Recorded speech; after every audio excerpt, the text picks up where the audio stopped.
Thiruvananthapuram corporation councillor R സുഗതന് ജയിലിൽ സത്യപ്രതിജ്ഞ ചെയ്യാമെന്ന് സർക്കാർ ഹൈക്കോടതിയിൽ നിലപാട് അറിയിച്ചത് സുഗതന്റെ ജാമ്യാപേക്ഷ ഹൈക്കോടതി പരിഗണിക്കാനിരിക്കെ വിശദാംശങ്ങളുമായി എ.ടി. അശ്വതി ചേരുന്നുണ്ട്. അശ്വതി, സർക്കാർ നിലപാട് അറിയിച്ചിരിക്കുകയാണ്. അതായത് ജയിലിൽ സത്യപ്രതിജ്ഞ ചെയ്യാമെന്നുള്ളതാണോ സർക്കാരിന്റെ നിലപാട്?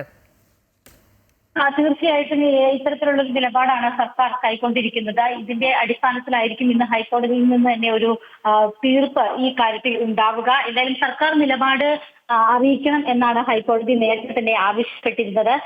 കാപ്പ തടവുകാരനായി ജയിലിൽ കഴിയുകയാണ് ഈ ആർ സുഗതൻ.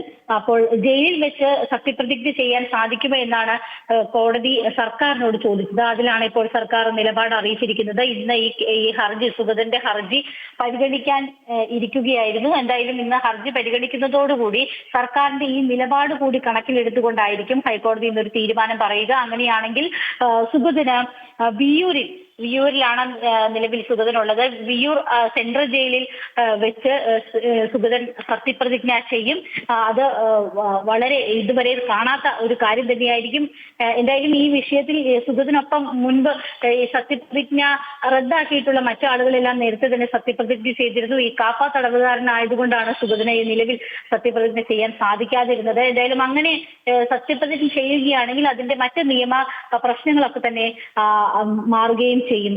എന്തായാലും ഇന്ന് കോടതി അല്പസമയത്തിനകം തന്നെ ഈ ഹർജി പരിഗണിക്കുന്നുണ്ട്.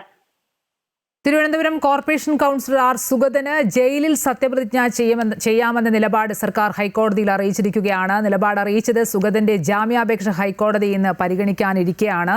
ജയിലിൽ വെച്ച് സത്യപ്രതിജ്ഞ ചെയ്തുകൂടെ എന്ന് കോടതി കഴിഞ്ഞ ദിവസം ആരാഞ്ഞിരുന്നു. ആ സാഹചര്യത്തിലാണ് സർക്കാരിന്റെ നിലപാട് ഇപ്പോൾ ഹൈക്കോടതിയിൽ അറിയിച്ചിരിക്കുന്നത്. ഇനി ഹൈക്കോടതി എന്ത് നിലപാട് സ്വീകരിക്കുമെന്നുള്ളത് തന്നെയാണ് അറിയേണ്ടത്. വിശദാംശങ്ങൾ നൽകുകയായിരുന്നു കൊച്ചിയിൽ നിന്നും എ.ടി. അശ്വതി.